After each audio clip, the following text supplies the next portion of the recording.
Ciao Nianta, I'm Amanda Isernia, and this is my show, The Long Island Sound, pun intended.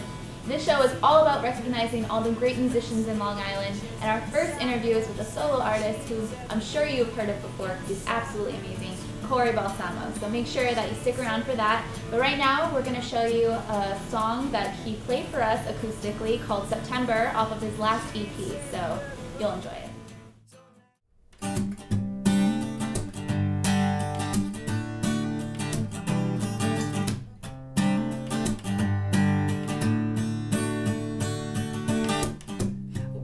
Down my street again. It's the same old feeling I never forget, but at times slip away. Is that really gone? And if so, for how long? Returning to resurrect my memory. I drove down to the fields, down in the dirt, took a good look around. These days just stayed the same.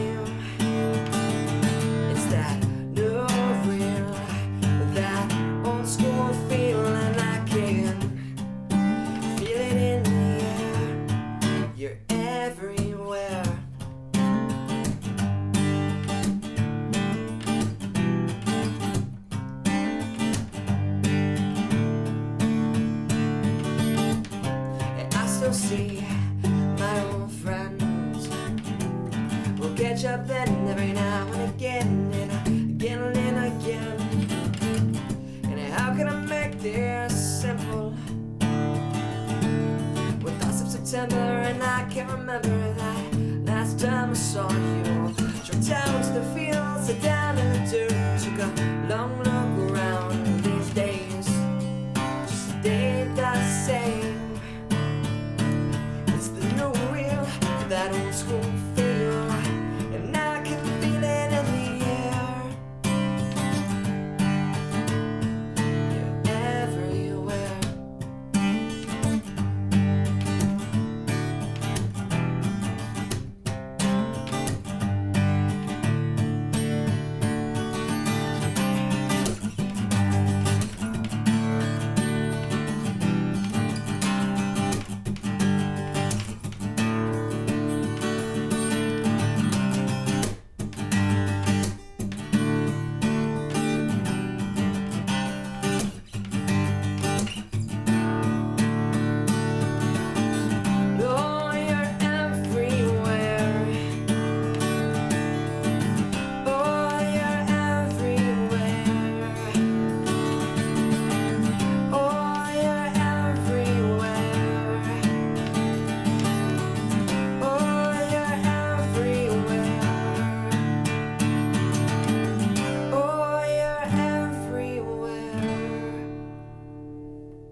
I'm Amanda Isernia, and I'm here with the one and only Corey Balsamo of Long Island. How are you doing today? I'm doing good. You're doing good? How are you? I'm very good. Thank you for letting us come to your home. This is his home, and it's very lovely, I have to say. Thank you. Very good. So I feel like we should probably just start with the basics. Sure. So you're a solo artist, right, and you're one of the very few on Long Island. Right. And most people usually start out with bands. So what made you choose to be a solo artist? Was it by choice, or it just happened that way? Right. I was in bands for a long time. I played around, I toured a little bit with under other names that just wasn't Corey Balsamo, and I was rhythm guitarist or lead guitarist, and always backup vocals, never a front man. And then after a while, I guess it was, stuff always happens in bands. There's always conflict whether or not the band stays together forever, and they get big or they break up after a while. Yeah. So I think it was just like conflict with musicians who in the band who I'm still friends with at the time and now, but I just decided after a while I was writing my own stuff and I wasn't showcasing it enough, and I just decided that it was time for me to just branch off and start doing my own thing. I was even doing it when I was in bands. I was going to coffee houses on Long Island and hanging out there and playing my own stuff. I just was always writing. I was just always a writer, and I just decided that it was time for me to just take my leave and just be me, just be Corey Balsamo. Yeah, that's awesome. So how exactly did you get started? Did you start like performing at fairs? You said coffee houses. Right.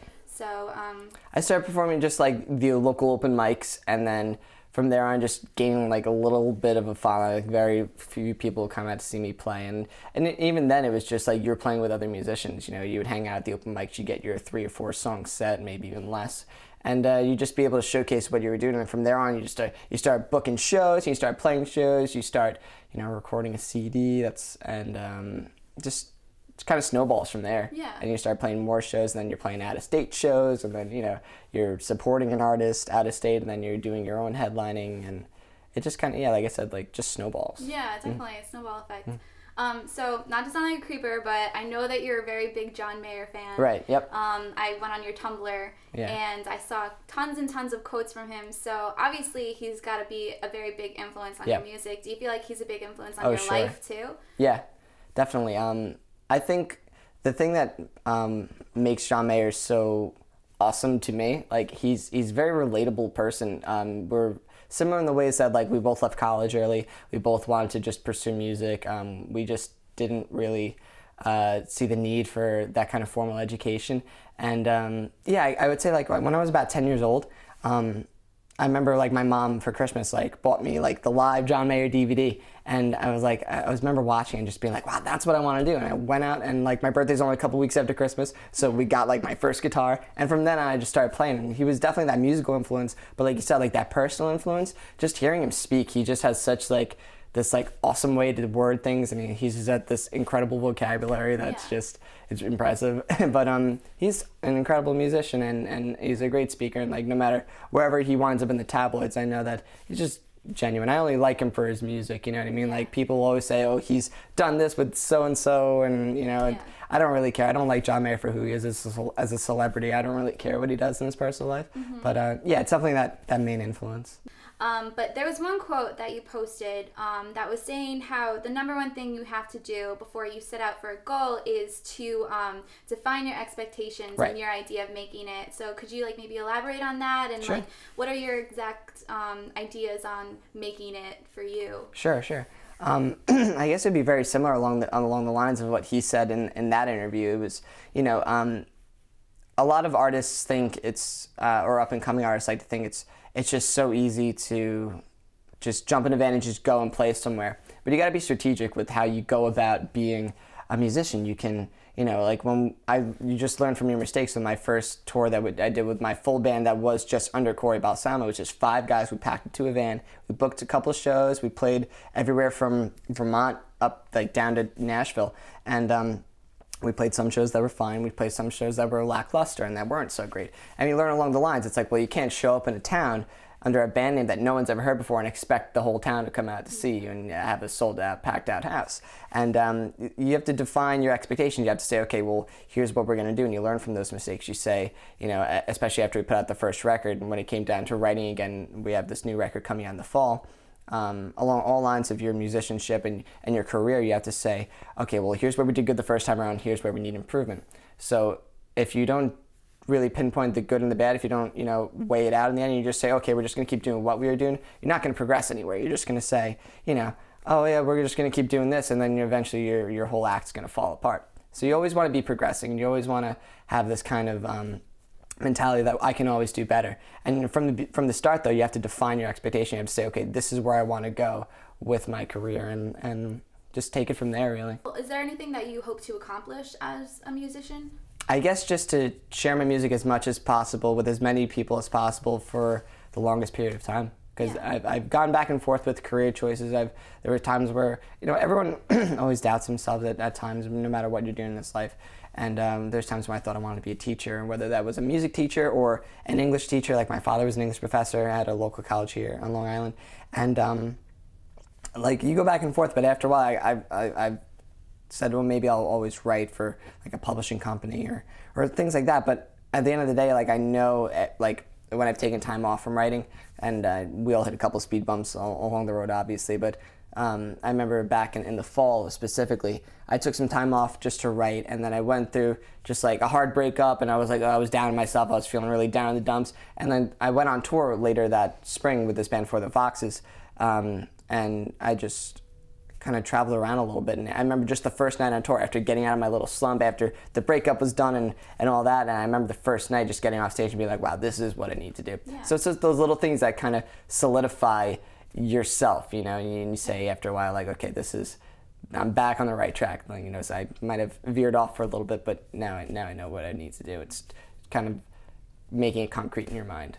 Definitely a #1 concern of bands. I mean, maybe not for that band, but fans are a very big part of, you know, making it big and like getting recognized. So do you try and keep a close relationship with your fans? Definitely. You got to, like, as much as it might be seem a little bit tedious at times, you have to be personal. You got to be, you know, on the surface. You can't just go shy away for a couple months and expect to come around 3 months later if you're playing a show out of your area. Like, I play a lot on the East Coast. I play a lot in Connecticut, Massachusetts, in this area, and even when you're not by them, you're able to connect through Twitter, Facebook, you know, all the social networking sites, and like that's something that you wouldn't have been able to do 10 years ago even. Yeah. And you're able to, even if I'm just on Facebook and I get a little on Facebook and like a little, and it's a little fan, you know, like for me, all my fans are usually like they're girls mostly, and they're about 15, 16 years old, and you just got to be nice, you got to be personable, you gotta just play the role, but don't be fake about it. Just be honest and genuine. Usually they'll just be right nice back to you, you know, and you have to just keep in contact, and because you can't just like play one show, you gain all this fan base, you play a couple of shows in that area, and you gain all these fans, and then you go shy away for 3 months. Like I said, it doesn't work that way. You gotta, even when you're not physically in their area, you gotta keep in contact. You gotta send out chain emails. You gotta get the mailing list going. You gotta get Twitter going. You gotta be making updates, you know, whether it's on YouTube or Facebook, and just saying, like, keeping it fresh in their mind, like, I'm still here, I'm still doing this. You know, the work is constant. It's 24/7 job. Definitely is. And everybody has different tastes in music, and I'm sure all the time you get comments like, oh, you're so cute, or oh, I love your music, but I'm sure along with those you get like rude comments like about your music and about the way you look and everything. So how exactly do you handle those kind of comments? I got one a couple months ago on a YouTube video, and I actually responded to it because it was just like, I forget what it said exactly, but it was along the lines of, you really need to step it up because you have to realize that you're not that good, and you're not this rock star, and you're not this, that, and the other thing.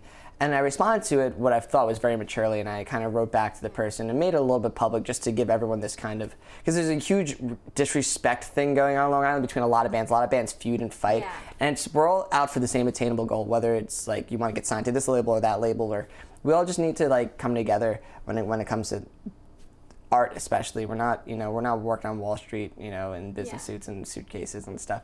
So I definitely have had comments that I've heard, you know, through the grapevine. Maybe not someone directly to my face, but I've heard like, oh, someone will shake your hand after a show, and then you'll hear like, oh, that's so this, that's so the other thing. But when someone is going to demean you or disrespect you in any way, whether it's through verbal confrontation or someone says something, or you just have to take that as a sign of like, well, it's two things. It's like, well, you're insecure because you're talking about someone. You're wasting your own breath to verbally demean someone and to say something negative that, if you're putting negative energy out, it's going to come right back to you. That's something I've learned. And so it says that, and it also just says that, well, maybe my music's not for you. You know what I mean? I know just as much as for every little comment I get that might be a little bit negative or I might not like, I know I can go to Connecticut or I can go to New Hampshire, and like I'll show up there, and I have that local fan base that still follows me. So my music is still touching other people. You know what I mean? Maybe it doesn't touch you personally, but I know what I'm good at, and I know this is what I want to do, and I have that passion, I have that drive to do it. So when I come out and I say like, or when someone else comes out for that matter and they say something negative, I always have to keep in my mind that glass half full thing, where it's like, well, maybe that one person doesn't like my music, but I'm not going to let that ruin my day, because I know I have, for every one person that doesn't like music, I have 100 other people that'll say, you know, like, well, I do like Corey's music. And that's how it goes with everything. And the bigger you get as an artist, you know, that's how it is. For every 1,000 people that must love Lady Gaga, there's probably like 9 or 10 people that are just like, ugh, I don't like Lady Gaga. And you just have to look at the positives, like, well, maybe my music's just not for them. And I'm happy for and thankful for what I have so far. Definitely. You know, and who I have. Goes with the whole quote of you can't please everybody. Exactly. You know? So you can't tell me that you're not in love with this kid after hearing the first half of that interview. He's absolutely awesome. He's so down to earth, and not only is he talented, but he's really nice to look at too. So make sure you stick around for the second half of the interview. I promise you, you're going to enjoy it.